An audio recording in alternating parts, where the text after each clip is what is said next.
So students, in this video I'm going to explain about the pleiotrophy. ਬੇਟੇ ਇੱਕ jean ਤੋਂ ਬਹੁਤ ਸਾਰੇ ਕੰਮ ਲੈਣੇ is called as pleiotrophy। ਤੇ ਆਪਾਂ ਪਹਿਲਾਂ ਬੇਟੇ ਪਿਛਲੀ ਵੀਡੀਓ 'ਚ ਪੋਲੀਜੈਨਿਕ ਇਨਹੈਰੀਟੈਂਸ ਕੀਤਾ। ਉਹਦੇ 'ਚ ਬੇਟੇ ਆਪਾਂ 3 ਜੀਨਸ ਤੋਂ ਇੱਕ ਕੰਮ ਕਰਾਇਆ, that is skin color। 1 jean ਤੋਂ 3 ਜੀਨਸ ਤੋਂ ਇੱਕ ਕੰਮ ਕਰਾਇਆ, 3 ਜੀਨ ਇੱਕ ਕੰਮ ਕਰਾ ਰਹੇ ਸੀ, that is the skin color, that is the melanin production। ਪਰ ਇੱਥੇ ਬੇਟੇ ਉਦੋਂ ਆਪੋਜ਼ਿਟ ਹੈ, ਉੱਥੇ ਕੰਮ ਇੱਕ ਸੀ ਤੇ ਜੀਨ 3 ਸੀ, ਇੱਥੇ ਜੀਨ 1 ਪਰ ਕੰਮ ਬਹੁਤ ਸਾਰੇ ਲੈਣਾ। ਮਤਲਬ ਬਾਡੀ ਦੇ ਵਿੱਚ ਇੱਕ ਜੀਨ ਖਰਾਬ ਹੁੰਦਾ ਤਾਂ ਬਹੁਤ ਸਾਰੀਆਂ ਪ੍ਰੋਬਲਮਸ ਹੋ ਜਾਂਦੀਆਂ, ਠੀਕ ਹੈ, ਬਿਕੋਜ਼ ਇੱਕ ਜੀਨ ਬਹੁਤ ਸਾਰੇ ਕੰਮ ਕਰ ਰਿਹਾ ਹੁੰਦਾ। ਸੋ ਵੀ ਕਾਲ ਇਟ ਐਸ ਪਲੀਓਟ੍ਰੋਫੀ। ਬੇਟਾ ਇਹਦੀ ਐਗਜ਼ਾਮਪਲ ਜਿਵੇਂ ਮੈਂ ਸਿੰਪਲ ਸਮਝਾਵਾਂ ਤਾਂ ਮੀਨਸ ਮਲਟੀਟਾਸਕਿੰਗ। ਮਤਲਬ ਤੁਸੀਂ ਟੀਵੀ ਵੀ ਦੇਖ ਰਹੇ ਹੁੰਦੇ ਹੋ, ਨਾਲ ਨਾਲ ਖਾਣਾ ਖਾ ਰਹੇ ਹੁੰਦੇ ਹੋ, ਨਾਲ ਨਾਲ ਮੋਬਾਈਲ ਵੀ ਚਲਾ ਰਹੇ ਹੁੰਦੇ ਹੋ। ਸੋ ਦਿਸ ਇਜ਼ ਮਲਟੀਟਾਸਕਿੰਗ। ਤਾਂ ਇੱਕ ਜੀਨ ਬਹੁਤ ਸਾਰੇ ਕੰਮ ਕਰੇ, ਇੱਕ ਜੀਨ ਬਹੁਤ ਸਾਰੇ ਕਰੈਕਟਰਸ ਨੂੰ ਕੰਟਰੋਲ ਕਰੇ, we call it as pleiotropy. It is a phenomena in which a single gene exhibits multiple phenotypic expressions. The gene which controls more than one character is called pleiotrophic gene। मतलब gene एक सी उन्हें control किया characteristic feature 1, characteristic feature 2, characteristic feature 3। One gene affects multiple characters। एक gene बहुत सारे characters ਨੂੰ affect ਕਰ ਰਿਹਾ ਹੈ। ਤਾਂ ਬੇਟੇ ਡਿਫਰੈਂਟ ਐਗਜ਼ਾਮਪਲਸ ਲੈ ਕੇ ਇਹ ਮੈਂ ਤੁਹਾਨੂੰ ਐਕਸਪਲੇਨ ਕਰਨਾ ਹੈ ਕਿ what is ਪਲੀਓਟ੍ਰੋਫੀ। The first example is in the sweet ਪੀ, ਠੀਕ ਹੈ। ਤਾਂ ਸਵੀਟ ਪੀ ਦੇ ਵਿੱਚ ਬੇਟੇ ਇੱਕ ਜੀਨ ਹੁੰਦਾ, ਉਹਦੀਆਂ 2 ਅਲੀਲਸ ਹੁੰਦੀਆਂ, 2 ਫਾਰਮਸ ਹੁੰਦੀਆਂ, capital B and small B. Now capital B gene ਹੈ ਜਿਹੜਾ, it controls starch synthesis and shape of the seed। Gene allele एक है कैपिटल बी पर काम 2 करता है, एक तो स्टार्च दी सिंथेसिस च रोल प्ले करता है, एक सीड दी शेप च। जीन एक काम 2 संभाल रहा है। So we call it as pleiotropy. हुण बेटे अगर अपने कोले कैपिटल बी जीन होणगे, मतलब दोनों सेम होणगे, होमोजाइगस होणगे, तो अपने कोले लार्ज साइज ग्रेन्स बनणगे, ठीक है, क्योंकि ये कंट्रोल कर रहा है स्टार्च। हुण जदों स्टार्च ज़्यादा हुंदी है तो फुल्लिया फुल्लिया होऊगा ना, तो राउंड होऊगा, लार्ज होऊगा, जिहदे विच स्टार्च ज़्यादा होऊगी, ठीक है। तो अगर बेटे कैपिटल बी ते स्मॉल बी आ गया ਤਾਂ ਇਹ ਇੰਟਰਮੀਡੀਏਟ ਬਣ ਜਾਊਗਾ, ਸਾਈਜ਼ ਇੰਟਰਮੀਡੀਏਟ ਹੋ ਜਾਊਗਾ ਤੇ ਸ਼ੇਪ ਹੈ ਜਿਹੜੀ ਉਹ ਸੀਡ ਦੀ ਰਾਊਂਡ ਹੋਊਗੀ। ਅਗਰ ਦੋਨੋਂ ਆਪਣੇ ਕੋਲੇ ਜਿਹੜੇ ਹੈਗੇ ਆ ਹੋਮੋਜ਼ਾਈਗਸ ਰਿਸੈਸਿਵ ਹੋਣਗੇ, ਸਮਾਲ ਬੀ, ਤਾਂ small size of the grain, ਠੀਕ ਹੈ, ਐਂਡ ਰਿੰਕਲਡ ਸੀਡਸ। ਕੀ ਹੋਊਗਾ? ਰਿੰਕਲਡ ਸੀਡਸ, ਠੀਕ ਹੈ ਬੇਟੇ। ਤਾਂ ਆਪਾਂ ਕਿਹਾ ਅਗਰ ਜਿਹੜਾ ਹੈ ਹੋਮੋਜ਼ਾਈਗਸ ਜਿਹੜਾ ਹੈ ਹੋਊਗਾ ਤਾਂ ਜਿਹੜਾ ਸਟਾਰਚ ਹੈ, ਜਿਹੜਾ ਗ੍ਰੇਨ ਹੈ ਉਹ ਲਾਰਜ ਹੋਊਗਾ ਐਂਡ ਰਾਊਂਡ ਹੋਊਗਾ, ਠੀਕ ਹੈ। ਫਿਰ ਬੇਟੇ ਆਪਾਂ ਕਵਾਂਗੇ ਅਗਰ ਰਿਸੈਸਿਵ ਹੋਮੋਜ਼ਾਈਗੋਸਿਟੀ ਹੋਊਗੀ ਤਾਂ ਉਹਦੇ ਵਿੱਚ ਸਟਾਰਚ ਬਣ ਹੀ ਨਹੀਂ, ਬਿਕੋਜ਼ ਸਟਾਰਚ ਨੂੰ ਕੰਟਰੋਲ ਕਰ ਰਿਹਾ ਕੈਪੀਟਲ ਬੀ। ਤਾਂ ਜਿਹੜੇ ਸਮਾਲ ਸਾਈਜ਼ ਹੋਊਗਾ ਤੇ ਰਿੰਕਲਡ ਹੋਣਗੇ, ਮਤਲਬ ਇੱਕੋ ਜੀਨ ਨਾਲ ਹੀ 2 ਇਫੈਕਟਸ ਹੋ ਗਏ, ਗ੍ਰੇਨ ਦਾ ਸਾਈਜ਼ ਵੀ ਛੋਟਾ ਹੋ ਗਿਆ ਤੇ ਰਿੰਕਲਡ ਵੀ ਹੋ ਗਿਆ, ਠੀਕ ਹੈ। ਫਿਰ ਬੇਟੇ ਜੇ ਹੈਟਰੋਜ਼ਾਈਗੋਟਸ ਦੀ ਗੱਲ ਕਰੀਏ, capital B and small B, ਤਾਂ ਇਹਨਾਂ 'ਚ ਕੀ ਹੋਇਆ, ਜਿਹੜਾ ਬੀ ਹੈ ਉਹ ਡੋਮੀਨੈਂਟ ਅਲੀਲ ਹੈ, ਠੀਕ ਹੈ, ਤੇ ਇਹਦੇ ਨਾਲ ਜਿਹੜਾ ਹੈ ਇੰਟਰਮੀਡੀਏਟ ਸਾਈਜ਼ ਤੇ ਰਾਊਂਡ ਸੀਡ ਆ ਗਿਆ। ਤਾਂ ਬੇਟੇ ਜੇ ਅਗਰ ਆਪਾਂ ਦੇਖੀਏ ਕਿ ਜਿਹੜਾ ਹੈ if the starch grain size is considered as a phenotype, ਜੇ ਸਾਈਜ਼ ਨੂੰ ਆਪਾਂ ਇੱਕ ਗਿਣੀਏ ਵੀ ਇੱਕ ਫੀਨੋਟਾਈਪ ਹੈ ਤਾਂ ਅਲੀਲਸ ਸ਼ੋ ਇਨਕੰਪਲੀਟ ਡੋਮੀਨੈਂਸ, ਕਿਉਂਕਿ ਪੇਰੈਂਟਸ ਦਾ ਵਿੱਚ ਵਿਚਾਲਾ ਆ ਗਿਆ। ਜਿਹੜਾ ਸੀਡ ਦੀ ਸ਼ੇਪ ਆਈ ਉਹ ਤਾਂ ਰਾਊਂਡ ਹੀ ਆਈ, ਇੱਕ ਪੇਰੈਂਟ ਵਰਗੀ ਆਈ, ਜਿਹੜਾ ਡੋਮੀਨੈਂਟ ਪੇਰੈਂਟ ਸੀ ਉਹਦੇ ਵਰਗੀ ਆ ਗਈ, ਪਰ ਜਿਹੜਾ ਸਾਈਜ਼ ਆ ਉਹ ਵਿੱਚ ਵਿਚਾਲੇ ਆ ਗਿਆ। ਤਾਂ ਆਪਾਂ ਕੀਤਾ ਸੀ ਇੰਟਰਮੀਡੀਏਟ। ਠੀਕ ਹੈ, ਜਦੋਂ ਆਪਾਂ ਕੀਤਾ ਸੀ ਪਿੰਕ ਆ ਜਾਂਦਾ ਰੈੱਡ ਨੂੰ ਤੇ ਵਾਈਟ ਨੂੰ ਕ੍ਰੋਸ ਕਰਕੇ।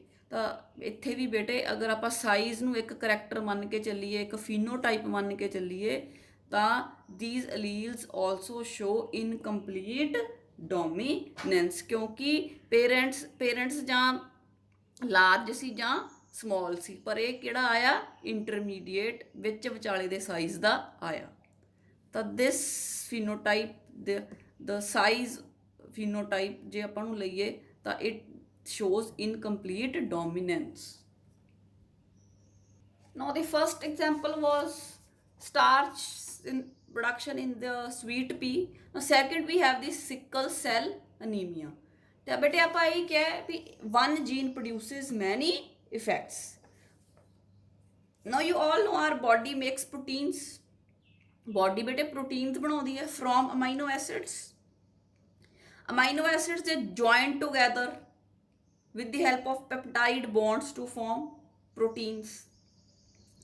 ਹੁਣ ਬੇਟੇ ਅਗਰ ਇਸ ਅਮਾਈਨੋ ਐਸਿਡ ਦੇ ਵਿੱਚ ਬਾਏ ਚਾਂਸ ਚੇਂਜਿਸ ਆ ਜਾਣ, ਬਾਏ ਚਾਂਸ ਸਡਨ ਚੇਂਜਿਸ ਆ ਜਾਣ, ਇਹ ਸਡਨ ਚੇਂਜਿਸ ਨੂੰ ਬੇਟੇ ਕਹਿੰਦੇ ਆ ਮਿਊਟੇਸ਼ਨਸ। ਕੀ ਕਹਿੰਦੇ ਆ? ਮਿਊਟੇਸ਼ਨਸ।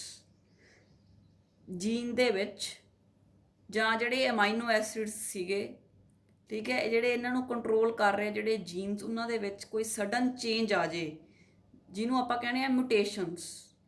ਠੀਕ ਹੈ, ਤਾਂ ਅਗਰ ਇਹ ਮਿਊਟੇਸ਼ਨ ਇੱਕ ਜਗ੍ਹਾ ਤੇ ਆਵੇ, we call it as point mutation. ਤਾਂ ਅਗਰ ਬੇਟੇ ਮਿਊਟੇਸ਼ਨਸ ਆ ਜਾਣ ਤਾਂ ਅਮਾਈਨੋ ਐਸਿਡ ਇੱਕ ਜਗ੍ਹਾ ਤੇ ਕੋਈ ਹੋਰ ਅਮਾਈਨੋ ਐਸਿਡ ਬਣ ਜੇ ਤਾਂ ਕੀ ਪ੍ਰੋਟੀਨ ਚੇਂਜ ਹੋ ਜਾਊਗਾ, ਪ੍ਰੋਟੀਨ ਦੀ ਬਣਤਰ ਚੇਂਜ ਹੋ ਜਾਊਗੀ। ਠੀਕ ਹੈ, ਤੇ ਅਗਰ ਪ੍ਰੋਟੀਨ ਦੀ ਬਣਤਰ ਚੇਂਜ ਹੋ ਗਈ ਤਾਂ ਬਹੁਤ ਸਾਰੀਆਂ ਜਿਹੜੀਆਂ ਚੇਂਜਿਸ ਬੋਡੀ ਦੇ ਅੰਦਰ ਆ ਜਾਂਦੀਆਂ, ਬਹੁਤ ਸਾਰੇ ਜਿਹੜੇ ਇਫੈਕਟਸ ਹੈ ਉਹ ਸ਼ੋ ਹੁੰਦੇ ਆ। ਹੁਣ ਆਪਾਂ ਅਗਰ ਗੱਲ ਕਰੀਏ ਬੇਟੇ, ਸਪੋਜ਼ ਆਪਣੀ ਬਾਡੀ ਦੇ ਵਿੱਚ ਜੀਨ ਦੇ ਅੰਦਰ ਪੁਆਇੰਟ ਮਿਊਟੇਸ਼ਨ ਆ ਗਈ, ਮਤਲਬ ਇੱਕ ਜਗ੍ਹਾ ਤੇ ਮਿਊਟੇਸ਼ਨ ਆ ਗਈ, ਇੱਕ ਜਗ੍ਹਾ ਤੇ ਸਡਨ ਚੇਂਜ ਆ ਗਈ। ਚੇਂਜ ਕੀ ਆਈ ਕਿ ਜਿੱਥੇ ਗਲੂਟੈਮਿਕ ਐਸਿਡ ਆਉਣਾ ਸੀ, ਗਲੂਟੈਮਿਕ ਐਸਿਡ ਇੱਕ ਅਮਾਈਨੋ ਐਸਿਡ ਦਾ ਨਾਮ ਹੈ, ਕਿ ਜਿੱਥੇ ਬਾਡੀ ਦੇ ਵਿੱਚ ਗਲੂਟੈਮਿਕ ਐਸਿਡ ਜੁੜਨਾ ਸੀ ਪ੍ਰੋਟੀਨ ਬਣਾਉਣ ਲਈ, ਉਹਦੀ ਜਗ੍ਹਾ ਤੇ ਕੋਈ ਹੋਰ ਅਮਾਈਨੋ ਐਸਿਡ ਜਿਹਦਾ ਨਾਮ ਹੈ ਵੈਲੀਨ, ਉਹ ਜੁੜ ਜੇ ਤਾਂ ਬੇਟੇ ਹੋਰ ਤਰ੍ਹਾਂ ਦਾ ਪ੍ਰੋਟੀਨ ਬਣੂਗਾ। ਕਿੱਥੇ ਗਲੂਟੈਮਿਕ ਐਸਿਡ ਜੁੜ ਕੇ ਬਣਨਾ ਸੀ ਪ੍ਰੋਟੀਨ, ਹੁਣ ਹੋਰ ਕੋਈ ਅਮਾਈਨੋ ਐਸਿਡ ਆ ਗਿਆ ਜਿਹਦਾ ਨਾਮ ਹੈ ਵੈਲੀਨ, ਤਾਂ ਓਬਵੀਅਸਲੀ ਚੇਂਜ ਆ ਗਈ ਪ੍ਰੋਟੀਨ ਦੇ ਵਿੱਚ। ਤੇ ਜਿਹੜੀ ਇਹ ਇੱਕ ਚੇਂਜ ਆਊਗੀ, ਇਹਦੇ ਨਾਲ ਬੇਟੇ ਬਹੁਤ ਸਾਰੀਆਂ ਅੱਗੇ ਜਿਹੜੀਆਂ ਚੇਂਜਿਸ ਹੈ ਉਹ ਆ ਜਾਣਗੀਆਂ, ਉਹ ਆਪਾਂ ਅੱਗੇ ਮੈਂ ਐਕਸਪਲੇਨ ਕਰਦੀ ਹਾਂ। ਠੀਕ ਹੈ, ਜਦੋਂ ਬੇਟੇ ਗਲੂਟੈਮਿਕ ਐਸਿਡ ਹੁੰਦਾ ਹੈ ਪ੍ਰੋਟੀਨਸ ਦੇ ਵਿੱਚ ਤਾਂ ਬੇਟੇ ਜਿਹੜੇ ਹੈ ਨੋਰਮਲ ਆਰਬੀਸੀ ਪ੍ਰੋਡਿਊਸ ਹੁੰਦੇ ਆ, ਨੋਰਮਲ ਆਰਬੀਸੀ ਜਿਨ੍ਹਾਂ ਦਾ ਸਟਰਕਚਰ ਬਾਈ ਕਨਕੇਵ ਹੁੰਦਾ ਹੈ। ਠੀਕ ਹੈ, ਉਹ ਬਾਈ ਕਨਕੇਵ ਹੁੰਦੇ ਹੈ ਤਾਂ ਕਿ ਸਰਫੇਸ ਏਰੀਆ ਵਧਾਇਆ ਜਾ ਸਕੇ, ਤਾਂ ਕਿ ਜ਼ਿਆਦਾ ਆਕਸੀਜਨ ਕੈਰੀ ਕਰ ਸਕਣ, ਕਿਉਂਕਿ ਰੈੱਡ ਬਲੱਡ ਸੈੱਲ ਦਾ ਕੰਮ ਕੀ ਹੈ? To supply oxygen to the different tissues, to different organs, to different cells of the body. ਤਾਂ ਫਿਰ ਆਪਾਂ ਇਹ ਵੀ ਕਰਦੇ ਹਾਂ ਵੀ ਇਹ ਇਟ ਇਜ਼ ਈ ਨਿਊਕਲੀਏਟਡ, ਇਹਦਾ ਨਿਊਕਲੀਅਸ ਵੀ ਆਪਦਾ ਗਵਾ ਲੈਂਦਾ, ਰਾਈਟ। ਤਾਂ ਇੱਥੇ ਬੇਟੇ ਇਹਦੀ ਸ਼ੇਪ ਆਰਬੀਸੀ ਦੀ ਬਾਈ ਕਨਕੇਵ ਹੁੰਦੀ ਹੈ, ਜਿਹੜਾ ਨਾਰਮਲ ਪ੍ਰੋਟੀਨਸ ਤੋਂ ਬਣਦਾ ਹੈ। ਜਦੋਂ ਨਾਰਮਲ ਪ੍ਰੋਟੀਨਸ ਹੁੰਦੇ ਆ ਬਾਡੀ ਦੇ ਵਿੱਚ ਤਾਂ ਜਿਹੜਾ ਨਾਰਮਲ ਆਰਬੀਸੀ ਹੈ ਦੈਟ ਇਜ਼ ਬਾਈ ਕਨਕੇਵ। ਠੀਕ ਹੈ, ਉਹਦਾ ਡਾਇਆਮੀਟਰ 7 ਮਾਈਕਰੋਮੀਟਰ ਹੁੰਦਾ ਹੈ, ਤੇ ਉਹ ਬਾਇਓਕਨਕੇਵ ਤਾਂ ਹੁੰਦਾ ਤਾਂ ਕਿ ਸਰਫੇਸ ਏਰੀਆ ਵਧਾਇਆ ਜਾ ਸਕੇ, ਤਾਂ ਕਿ ਜ਼ਿਆਦਾ ਤੋਂ ਜ਼ਿਆਦਾ ਉਹ ਆਕਸੀਜਨ ਕੈਰੀ ਕਰ ਸਕੇ। ਤੇ ਜਿਹੜੀ ਇਹ ਬਾਇਓਕਨਕੇਵ ਸ਼ੇਪ ਹੁੰਦੀ ਹੈ ਬੇਟੇ, ਇਹ ਇੱਕ ਪ੍ਰੋਟੀਨ ਦੀ ਵਜ੍ਹਾ ਨਾਲ ਹੁੰਦੀ ਹੈ ਜਿਹਦਾ ਨਾਮ ਹੈ ਸਫੈਰਿਡਿਨ।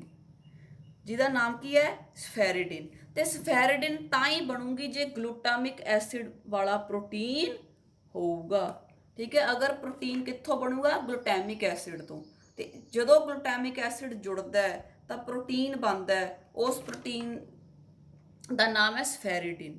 ਹੁਣ ਅਗਰ ਗਲੂਟਾਮਿਕ ਐਸਿਡ ਦੇ ਵਿੱਚ ਪੁਆਇੰਟ ਮਿਊਟੇਸ਼ਨਸ ਹੋਣ ਕਾਰਨ, ਠੀਕ ਹੈ, ਵੈਲੀਨ ਜੁੜ ਗਿਆ ਤਾਂ ਸਫੈਰਿਡਿਨ ਨਹੀਂ ਬਣੂਗਾ।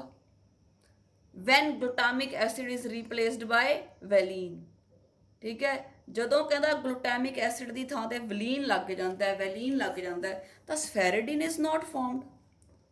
ਤਾਂ ਬੇਟੇ ਇੱਕ ਜਦੋਂ ਇੱਕ ਪਹਿਲੀ ਚੇਂਜ ਕੀ ਆ ਗਈ ਬਈ ਵੈਲੀਨ ਲੱਗ ਗਿਆ, ਫਸਟ ਇਫੈਕਟ ਸ਼ੋ ਹੋ ਗਿਆ।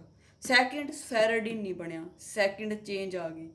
ਸਫੈਰਿਡਿਨ ਨਹੀਂ ਬਣਿਆ ਤਾਂ ਸਫੈਰਿਡਿਨ ਕੀ ਕਰਦਾ, ਬਾਈ ਕਨਕੇਵ ਆਰਬੀਸੀ ਬਣਾਉਂਦਾ। ਹੁਣ ਆਰਬੀਸੀ ਬਾਈ ਕਨਕੇਵ ਕਿਵੇਂ ਬਣਨਗੇ, ਤਾਂ ਆਰਬੀਸੀ ਬਾਈ ਕਨਕੇਵ ਨਹੀਂ ਬਣ ਸਕਦੇ। ਬਾਈ ਕਨਕੇਵ ਨਹੀਂ ਬਣ ਸਕਦੇ ਤਾਂ ਉਹ ਸਿੱਕਲ ਸ਼ੇਪਡ ਹੋ ਜਾਂਦੇ ਆ। ਸਿੱਕਲ ਮਤਲਬ ਦਾਤੀ, ਸਿੱਕਲ ਸ਼ੇਪਡ ਹੋ ਜਾਂਦੇ ਆ। ਸਿੱਕਲ ਸ਼ੇਪਡ ਹੋ ਗਏ ਤਾਂ ਉਹ ਫਲੈਕਸੀਬਲ ਨਹੀਂ ਰਹਿੰਦੇ। ਜਿਹੜੇ ਨਾਰਮਲ ਆਰਬੀਸੀ ਹੈ ਨਾ, ਬੜੇ ਫਲੈਕਸੀਬਲ ਹੁੰਦੇ ਆ ਕਿ ਜਿਹੜੀਆਂ ਆਪਣੀਆਂ ਬਲੱਡ ਵੈਸਲਸ ਹੈ ਉਹਨਾਂ ਦੇ ਵਿੱਚ ਬਹੁਤ ਤੇਜ਼ੀ ਨਾਲ ਵਹਿੰਦੇ ਆ, ਬਹੁਤ ਤੇਜ਼ੀ ਨਾਲ ਮੂਵ ਕਰਦੇ ਆ। ਪਰ ਹੁਣ ਉਹਨਾਂ ਦੀ ਸ਼ੇਪ ਹੀ ਚੇਂਜ ਹੋ ਗਈ ਤਾਂ ਉਹ ਸਿੱਕਲ ਸ਼ੇਪਡ ਹੋ ਗਏ। ਸਿੱਕਲ ਸ਼ੇਪਡ ਹੋ ਗਏ ਤਾਂ ਜਿਹੜੀਆਂ ਕੈਪਿਲਰੀਜ਼ ਹੈ, ਬਹੁਤ ਬਰੀਕ ਨਾੜੀਆਂ ਜਿਨ੍ਹਾਂ ਦੇ ਵਿੱਚ ਦੀ ਅੱਗੇ ਜਿਹੜਾ ਹੈ ਬਲੱਡ ਨੇ ਜਿਹੜਾ ਹੈ ਅੱਗੇ ਜਾਣਾ ਹੈ, ਤਾਂ they will not be able to pass through the capillaries ਦੇ ਵਿੱਚ ਅੜਕ ਜਾਣਗੇ ਕਿਉਂਕਿ ਫਲੈਕਸੀਬਲ ਹੀ ਨਹੀਂ ਰਹੇ, ਉਹਨਾਂ ਦੀ ਸ਼ੇਪ ਹੀ ਚੇਂਜ ਹੋ ਗਈ।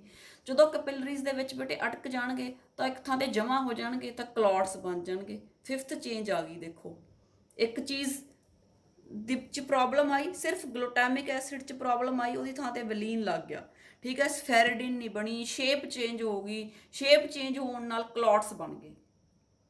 ਹੁਣ ਜਦੋਂ ਨਾੜੀ ਦੇ ਵਿੱਚ ਬੇਟੇ ਕੈਪਿਲਰੀ ਦੇ ਵਿੱਚ ਕਲੌਟ ਬਣ ਗਏ ਤਾਂ ਉੱਥੇ ਬੇਟੇ WBCs ਆ ਜਾਣਗੇ, ਜਿਹੜੇ ਫੈਗੋਸਾਈਟਸ ਹੈ ਕਿ ਕਲੌਟਸ ਨੂੰ ਬ੍ਰੇਕ ਕਰਨਾ ਹੈ, ਠੀਕ ਹੈ। ਜਦੋਂ ਕਲੌਟਸ ਨੂੰ ਬ੍ਰੇਕ ਕਰਨਗੇ ਬੇਟੇ ਤਾਂ ਕਲੌਟਸ ਕਾਹਦੇ ਬਣੇ ਹੈ, ਰੈੱਡ ਬਲੱਡ ਸੈਲਸ ਦੇ ਬਣੇ ਹੈ, ਤਾਂ ਰੈੱਡ ਬਲੱਡ ਸੈਲਸ ਟੁੱਟ ਜਾਣਗੇ। ਰੈੱਡ ਬਲੱਡ ਸੈਲਸ ਹੀ ਟੁੱਟ ਗਏ ਤਾਂ ਬੇਟੇ ਬਾਡੀ 'ਚ ਆਕਸੀਜਨ ਦੀ ਕਮੀ ਹੋ ਜੂ ਕਿਉਂਕਿ ਰੈੱਡ ਬਲੱਡ ਸੈੱਲ ਤਾਂ ਆਕਸੀਜਨ ਅੱਗੇ ਲਿਜਾ ਰਹੇ ਸੀ, ਜਿਹਨੂੰ ਆਪਾਂ ਕਹਿੰਦੇ ਅਨੀਮੀਆ, ਠੀਕ ਹੈ। ਤਾਂ ਇਹ ਦੇਖੋ ਕਿ ਇੱਕ ਚੇਂਜ ਦੇ ਨਾਲ ਕਿੰਨੀਆਂ ਸਾਰੀਆਂ ਚੇਂਜਸ ਆ ਗਈਆਂ। ਵਨ ਜੀਨ ਸ਼ੋਜ਼ ਮੈਨੀ ਇਫੈਕਟਸ, ਠੀਕ ਹੈ ਬੇਟੇ। ਜਦੋਂ ਸਿੱਕਲ ਸ਼ੇਪ ਹੋ ਜਾਂਦੇ ਨਾ ਤਾਂ ਕਲੌਟਸ ਬਣਾਉਂਦੇ ਆ, this is called as the sickling reaction. Sickling reaction ਤੋਂ ਬਾਅਦ ਆਰਬੀਸੀ ਜਿਹੜੇ ਉਹ ਬ੍ਰੋਕ ਡਾਊਨ ਹੋ ਜਾਂਦੇ ਆ। ਫਿਰ ਬੇਟੇ ਅਗਰ ਕਲੌਟਸ ਬਣ ਗਏ ਤਾਂ ਕਲੌਟਸ ਬੇਟੇ ਆਪਣੇ ਬ੍ਰੇਨ ਨੂੰ, ਆਪਣੇ ਲਿਵਰ ਨੂੰ, ਕਿਡਨੀ ਨੂੰ ਵੀ ਡੈਮੇਜ ਕਰ ਸਕਦੇ ਆ। ਤਾਂ one jean has caused a number of effects. This is called as pleiotrophy. Only the valine was replaced by glutamic acid due to point mutations. ਇੱਕ ਜੀਨ 'ਚ ਚੇਂਜ ਆ ਗਈ, ਇੱਕ ਜੀਨ 'ਚ ਤਬਦੀਲੀ ਆ ਗਈ ਤੇ ਕਿੰਨੇ ਸਾਰੇ ਇਫੈਕਟਸ ਪੈਦਾ ਹੋ ਗਏ। This is called as pleiotrophy. ਆਪਾਂ ਬੇਟੇ ਆਪਾਂ ਦੋ ਐਗਜ਼ਾਮਪਲਸ ਜਿਹੜੀਆਂ ਹੈਗੀਆਂ ਡਿਸਕਸ ਕਰ ਚੁੱਕੇ ਹਾਂ। ਸਵੀਟ ਪੀ ਵਾਲੀ sickle cell anaemia and third is the phenylketonuria. This is also an example, very good example of pleiotropy. ਇਹਦੇ 'ਚ ਵੀ ਬੇਟੇ ਇੱਕ ਜੀਨ 'ਚ ਡਿਫੈਕਟ ਹੋ ਜਾਂਦਾ ਹੈ ਤੇ ਬਹੁਤ ਸਾਰੇ ਇਫੈਕਟਸ ਹੋ ਜਾਂਦੇ ਆ। ਮਤਲਬ ਜਿਹੜਾ ਬੰਦਾ ਹੁੰਦਾ ਉਹਦੇ ਹੇਅਰ ਤੇ ਸਕਿਨ ਤੇ ਪਿਗਮੈਂਟੇਸ਼ਨ ਹੋ ਜਾਂਦੀ ਹੈ, ਪਲੱਸ ਮੈਂਟਲ ਪ੍ਰੋਬਲਮਸ ਵੀ ਆ ਜਾਂਦੀਆਂ। ਪ੍ਰੋਬਲਮ ਇੱਕ ਜੀਨ 'ਚ ਆਈ ਤੇ ਉਹਦੇ ਨਾਲ ਬਹੁਤ ਸਾਰਾ ਜਿਹੜਾ ਹੈਗਾ ਹੋਰ ਚੇਂਜਸ ਆ ਗਈਆਂ ਹੇਅਰ, ਸਕਿਨ ਤੇ ਦਿਮਾਗ 'ਚ। So this is phenylketonuria. Sickle cell anemia and phenylketonuria I am going to explain in details in the coming videos. So this was all about the pleiotrophy.